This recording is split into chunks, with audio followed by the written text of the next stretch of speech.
ലുലു എക്സ്പ്രസിന്റെ പുതിയ ശാഖ സൗദിയിലെ ദമാം അൽ റൌദയിൽ പ്രവർത്തനം തുടങ്ങി.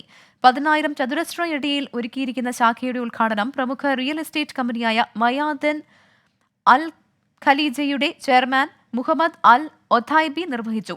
ലുലു സൗദി ഡയറക്ടർ ഷെഹി മുഹമ്മദ്, കിഴക്കൻ പ്രവിശ്യ റീജിയണൽ ഡയറക്ടർ മോയിസ് മുഹമ്മദ് ബൂബി ഷൈദ്, സായിദ് അൽ സുബൈ തുടങ്ങിയവരും ചടങ്ങിൽ പങ്കെടുത്തു. മികച്ച ഉൽപ്പന്നങ്ങളുടെ വൈവിധ്യമാർന്ന ശ്രേണിയാണ് ലുലു ഒരുക്കുന്നതെന്ന് ഷഹീം മുഹമ്മദ് പറഞ്ഞു. ഉദ്ഘാടനത്തോടനുബന്ധിച്ച് മികച്ച ഓഫറുകളാണ് ഉപഭോക്താക്കളെ കാത്തിരിക്കുന്നത്. നിത്യോപയോഗ സാധനങ്ങൾ കുറഞ്ഞ നിരക്കിൽ ലുലു എക്സ്പ്രസിൽ ലഭിക്കുന്നുവെന്ന് മാനേജ്മെന്റ് അറിയിച്ചു.